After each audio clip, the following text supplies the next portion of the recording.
muchas gracias, Elena. Buenas tardes.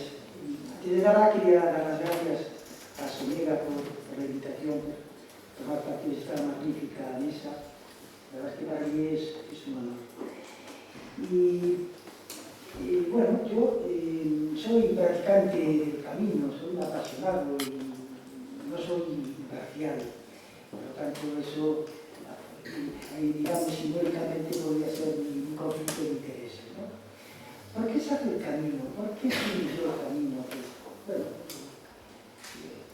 si Jesús ya ha hecho alguna referencia a ello, inicialmente, sin duda, fueron motivos religiosos, espirituales, y sigue siendo así, pero lo cierto es que en los últimos 50 años, pues, se convirtió en un auténtico fenómeno sociológico y escapa a lo religioso, ¿no? Pues, digamos, motivos de turismo, culturales, senderismo, deportivos y por supuesto también motivos de salud. Porque hacer el camino es una práctica saludable. De hecho, en el camino, muchas veces en los senderos franceses, en una época, pues digamos que había unos mojones donde decía un día, una jornada de camino, una semana de salud, ¿no? Y no solo es saludable, digamos, desde el punto de vista informal, sino que ya hay experiencias formales, experiencias por grupos de trabajo médicos, como por ejemplo esta experiencia con 21 cardiópatas de bajo riesgo del Hospital de Gregorio Marañón, que publicaron en la Revista Española de Cardiología, donde utilizaron el Camino de Santiago como una forma de rehabilitación cardíaca. Y además no solo saludable desde el punto de vista físico, sino que también es saludable desde el punto de vista psicológico, ¿no? Digamos, es un lugar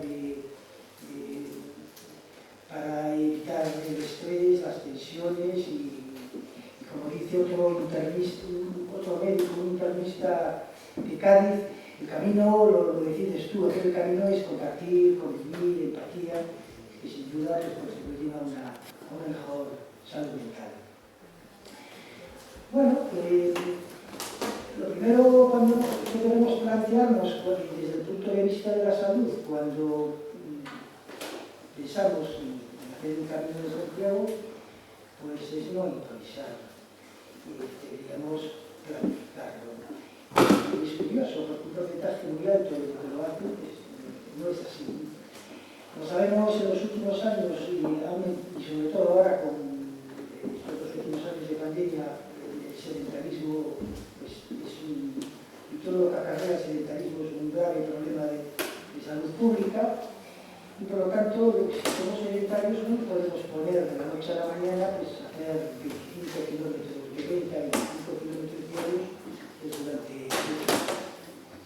Lo razonable es que lo planifiquemos, que lo preparemos y que nos entrenemos y que hicimos trayectos cada vez más largos, que debemos estar sedentarios 5 o 6 kilómetros al día durante 3 o 4 semanas antes, de tal manera que cuando llegue el día B, pues ya estemos preparados para esa, digamos, no deja de ser una sobrecarga, ¿no? Sin embargo, fíjense, un porcentaje muy importante, incluso hay un 60% de los peregrinos de la noche a la mañana se ponen a hacer el camino. Es cierto que a mayor edad, pues a mayor edad viene con la prudencia y a mayor edad es mayor el porcentaje de personas que sí se preparan, que sí se entrenan previamente antes de comenzar esas jornadas. Aprovechando que estamos hablando de preparación, me gustaría también hacer alguna referencia al mito de los 10.000 pasos, que ya forma parte, ya es una leyenda urbana, forma parte del subconsciente colectivo, ¿no? De que si queremos, digamos, llevar una vida saludable, no sedentaria, tenemos que dar 10.000 pasos diarios. Bueno, pues esto no existe ningún tipo de estudio que lo avale, esto fue una técnica de marketing pues, de los teléfonos inteligentes, de los relojes, incluso de los cronómetros. Es algo puramente comercial. Hay algún estudio, hay uno muy reciente, publicado en una revista médica muy prestigiosa que se llama Lancet, un metaanálisis que relaciona, digamos, el número de pasos con la mortalidad y no son 10.000, bueno, las conclusiones de este estudio pues lo sitúa como saludable pues los 7.000, 8.000 pasos diarios. En cualquier caso, por ejemplo, la Organización Mundial de la Salud, los pasos es una métrica que no utiliza. La Organización Mundial de la Salud pues, recomienda pues, una actividad semanal entre 150, cuando una actividad aeróbica y suave, 150 a 300 minutos semana, o bien cuando es más intensa, y en personas que hacen ejercicio intenso, pues sería suficiente entre 75 y 150 minutos, y además de esta actividad repartida pues, en 4 o 5 sesiones a la semana, acompañarla de dos sesiones semanales de fortalecimiento muscular. En cuanto a la preparación desde el punto de vista saludable, no solo es el ejercicio, no solo es el entrenamiento, sino que además tenemos que tener en cuenta otras cosas que por ejemplo los atuendos, naturalmente, variarán en función de cómo vayamos a hacer el camino y sobre todo en qué época del año vayamos a hacerlo. Es distinto, por ejemplo, hacerlo en bicicleta que hacerlo caminando o hacerlo con caballo. Si se va a hacer en bicicleta, pues es fundamental, imprescindible, pues cascos homologados de protección por las caídas, para evitar pues, los traumatismos encefálicos, e incluso, pues, digamos, ropas con catadiótricos para estar bien visibles, que probablemente también sean necesarios en el caso de que caminemos si lo hacemos pues a horas de poca luz. Bueno, la ropa variará mucho, como comentaba, en función del tiempo que haga, en función de la climatología, pero en general, dado que va a ser trayectos largos de 4 o 5 horas caminando a paso rápido, pues se debería ser ropa cómoda, holgada, de algodón, que ayude a transpirar. Y si hay algo que es fundamental en la ropa, pues es la parte de los pies, no tanto los calcetines como las botas en el caso de invierno, los tenis en el caso del verano. Los calcetines deberían ser de algodón, sin costuras, ceñidos, con la talla adecuada, y por supuesto los tenis, las botas es fundamentalmente donde no debemos escatimar, comprar, digamos, tener un buen calzado adecuado y bien almohadillado, y por supuesto totalmente prohibido estrenarlo durante el camino. El calzado tiene que ir ya, tiene que estar ya, digamos, utilizado para asentar el pie. También es importante pues los sombreros, en el caso de que sea en verano, digamos, ropa que nos proteja del sol. Y en algunos casos, bueno, no es imprescindible, pero sobre todo en personas con sobrepeso, obesas, sería de gran validad los elementos de apoyo, ¿no? Y ayuda a caminar. Y después algo que también se plantea muy es qué tenemos que llevar de mochila o cuánto peso tenemos que llevar, ¿no? Y eso es uno de los grandes problemas, porque es mucho tiempo fuera de casa, caminando, y que tenemos que... Bueno, teóricamente, a no ser que estemos bien entrenados, a no ser que la persona que lo inicie esté bien entrenada, no se recomienda sobrepesos por encima del 10% del peso corporal. Es decir, que una persona que pese 60 kilos, pues el sobrepeso que debería llevar en la mochila no debería exceder de los 6 kilos, más o menos, ¿no? Por lo tanto, la recomendación es que no incluyamos cosas por si la necesito, sino que solo, dado que hay que economizar peso, hay que incluir simplemente aquello que sepamos que vamos a utilizar de forma inexorable. Bueno, también es necesario de alguna manera planificar pues, otro tipo de cosas, como puede ser, por ejemplo, la alimentación, que debe ser una alimentación pues, equilibrada, con todos los principios inmediatos y sobre todo pues, con hidratos de carbono complejos que son los que nos dan una energía, ¿no? Nos aportan una energía, pues digamos, más modulada, ¿no? La hidratación también es importantísima, sobre todo en el periodo estival y sobre todo cuando en aquellos momentos en que hace mucho calor.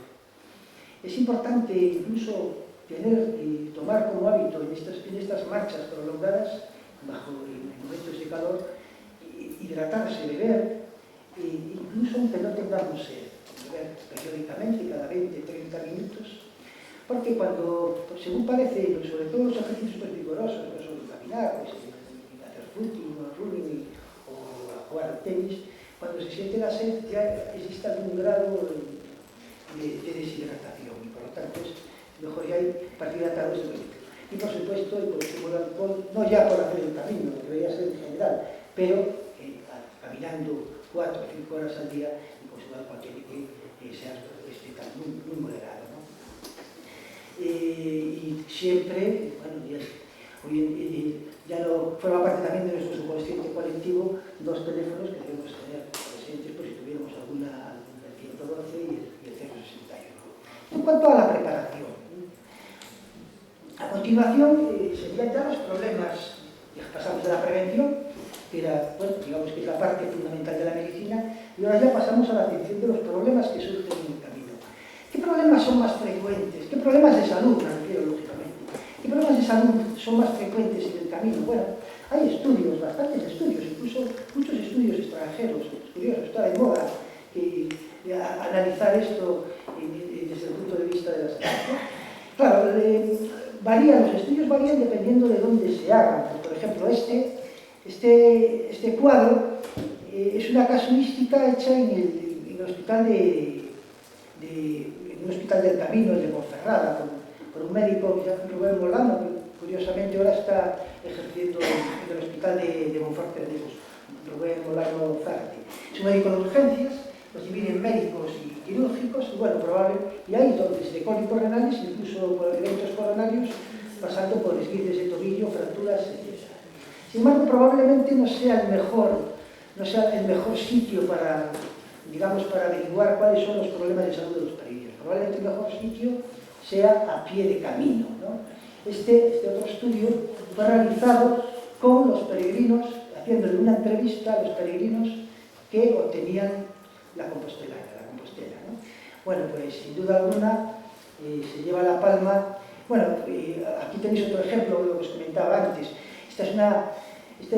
PubMed es un buscador por excelencia de los profesionales sanitarios, y si tú en PubMed introduces Camino de Santiago, pues salen muchas referencias, y fijaos, pues ahí tenéis un estudio hecho con peregrinos húngaros, de los problemas de salud que sufren los peregrinos húngaros que hacen el Camino de Santiago. Está escrito en húngaro, y hay más así, ¿no? Aquel estudio alcaldía a pie de camino, sin duda, el problema más sufrido por los peregrinos son las ampollas. Y a continuación siguen los problemas en el aparato locomotor, ya sean espontáneos o secundarios a traumatismos. Las ampollas son frecuentísimas, se calcula que puede ser hasta 4 de 5 peregrinos. Están en relación con la fricción contra el calzado, de jornadas prolongadas, con un exceso de sudación, una deshidratación de la piel. Ahora, en pleno siglo XXI, aún tenemos controversia de cuál es la mejor forma de atender las ampollas. Bueno, probablemente la forma más cómoda para seguir caminando, aunque no quiere decir que esto sea lo mejor desde el punto de vista sanitario, pero para seguir caminando sea pues, pincharlas, y esto nos permite, nos alivia el dolor, y con un antiséptico al limpiarlas pues, nos permite seguir caminando. Es muy práctico los nuevos estos apósitos que simulan una segunda piel, es otra forma, probablemente, y ahí yo creo que sí, dentro de esos, digamos, repuestos que deberíamos llevar en la mochila, y además esto no pesa y no ocupa, dado que prácticamente todos, en algún momento del camino, 4 de cada 5, un 80% de los peregrinos van a tener ampollas, pues probablemente sea recomendable que todos los que quieran hacer el camino que incluyan este tipo de apósitos que son muy prácticos. Los problemas en el aparato locomotor son frecuentísimos, desde tendinitis, pasando por fascitis plantares, bursitis, ¿no? y los secundarios a torceduras, fundamentalmente torceduras de tobillo. Bueno, si la torcedura de tobillo, si el esguince de tobillo, pues digamos es severo, de grado 2, grado 2, 3, pues puede impedir que esa persona no pueda continuar con la trayectoria. De forma genérica hay una regla mnemotécnica en este tipo de lesiones que se dice RICE, ¿no? Lo habitual como primeros auxilios es el RAI, RICE.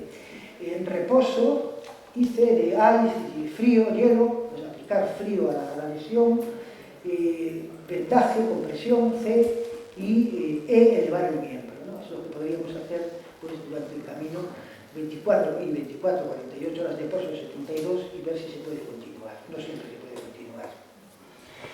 Otro problema que, bueno, ya no es tan frecuente como los anteriores, pero que también se ve, y a lo mejor no tanto en Galicia, pero sí en otras comunidades autónomas, son digamos, los problemas de salud relacionados con el calor, con el sol, con la insolación.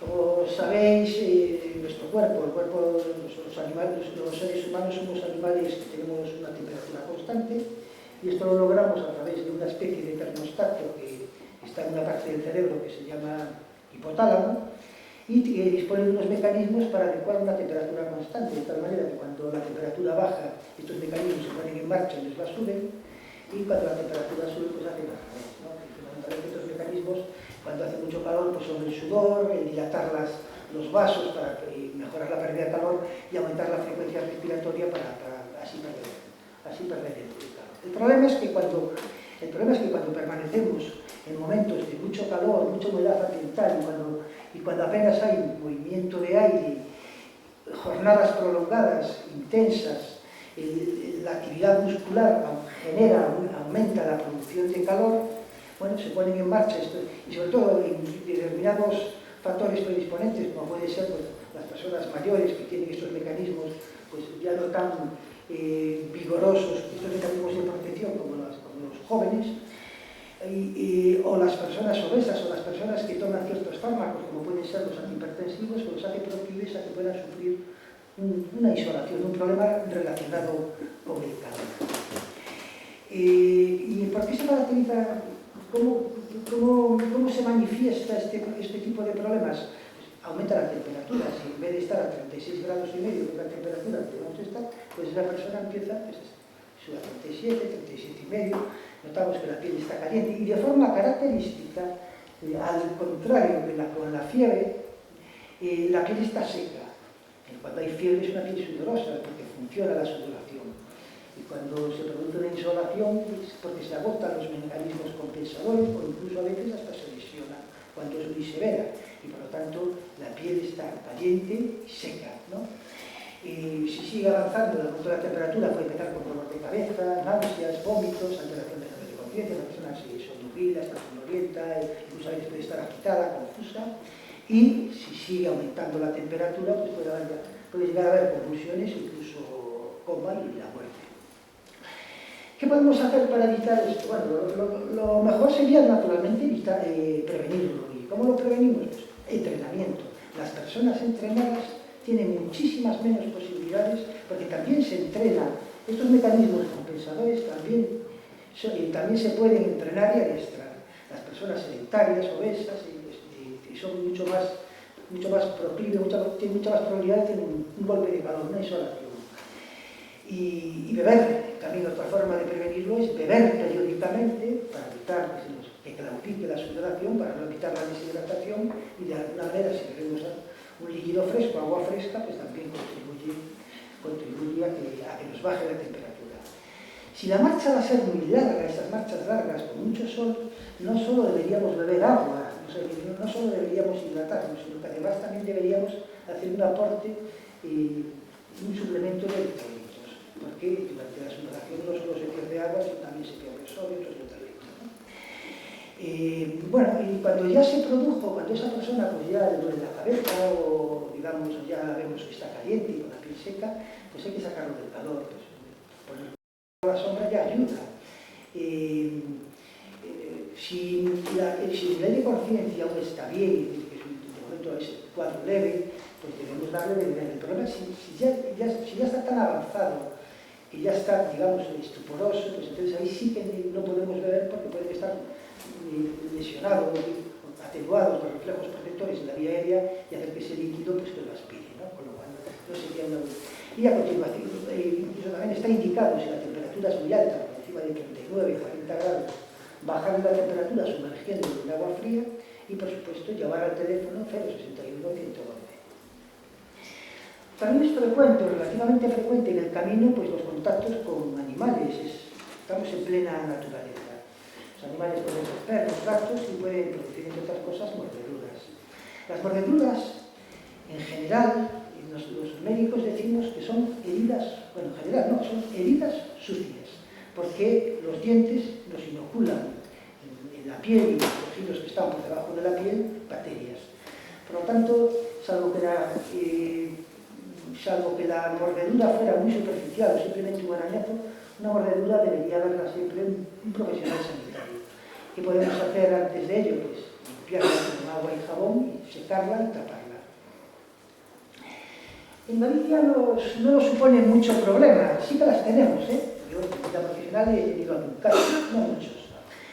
Pero en otras comunidades sí, y son los oficios. Y es muy importante desde el punto de vista de seguimiento de la atención distinguir si el ofidio es una culebra que no es venenosa frente a una serpiente frente a una víbora que sí lo es. Hay formas teóricas, y digo teóricas porque yo las pocas veces que me enfrenté a ello y que trajeron el animal digamos, al servicio de urgencias, yo nunca fui capaz de hacer, entre comillas, el diagnóstico diferencial, porque vienen tan deterioradas entre una culebra y una víbora. Por otra parte, si cogemos un libro clásico de medicina, de primeros auxilios, de cuando empezábamos a ejercer, yo empecé la residencia pues, hace más de 30 años, los libros en aquel momento decían, procure llevar, como primeros auxilios, procure llevar el animal muerto a que lo vea un profesional sanitario para tratar de distinguir si es una culebra o una serpiente. Bueno, eso hoy en día, por razones obvias, está totalmente prohibido, porque son animales que están protegidos, por lo tanto, no debemos tratar de capturar el animal y traerlo. Si podemos visualizando, saber distinguir si se trata de una culebra o una víbora, pues estupendo. Las culebras no tienen cuello, tienen la cabeza así ovalada, redondeada, tienen pupilas redondas.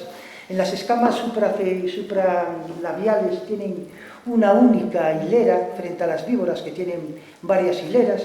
Las escamas supracefálicas son mucho más grandes en las culebras que el resto de las escamas. Las víboras no, las escamas de las supracefálicas son exactamente iguales y las víboras pueden tener hocíconos siempre y cuello, mientras que las culebras no lo tienen. En Galicia, pero esto solo vale para Galicia, algo que mida más de 1 metro siempre es una culebra. Las víboras que tenemos en Galicia son muy pequeñitas. Son la vípera seoane, que se llama así porque fue un herpetólogo ferrolano el que la describió.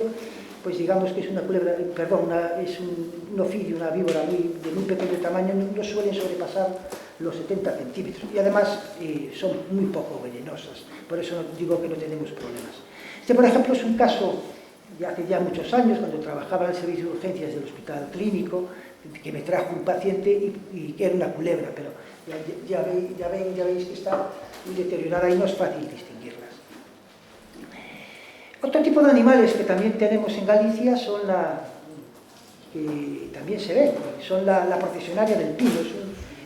Es una oruga que está en grupos, en capullos, que caen al suelo en forma, se llama procesionaria porque se van alineando como si fuera una procesión, un rosario, y son tremendamente urticariantes. Yo vi algunos casos, incluso en animales, bueno, animales no los vi, pero que también producen problemas en animales que los tocan, produce una urticaria muy severa, es muy desagradable, por lo tanto hay que escapar de ellos. Las abejas, pues qué decir, las abejas, los himenópteros, en general sus picaduras son benignas, son problemáticas pues, en las personas alérgicas, cuando son muchas picaduras, o bien cuando pican en determinadas zonas, como puede ser pues, la cavidad oral. Si no, en general, una picadura de abeja, pues limpieza con agua y jabón, y si es posible sacarle el aguijón, retirarlo y una pomada de corticoide y prácticamente nada más. Por cierto, me olvidé de dar un comentario terapéutico con respecto a los ofidios.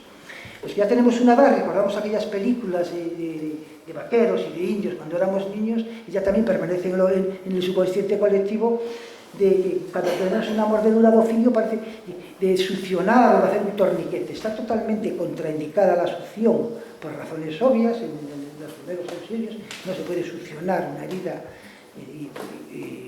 que presuntamente pueda tener restos de veneno, y tampoco está indicado realizar torniquetes.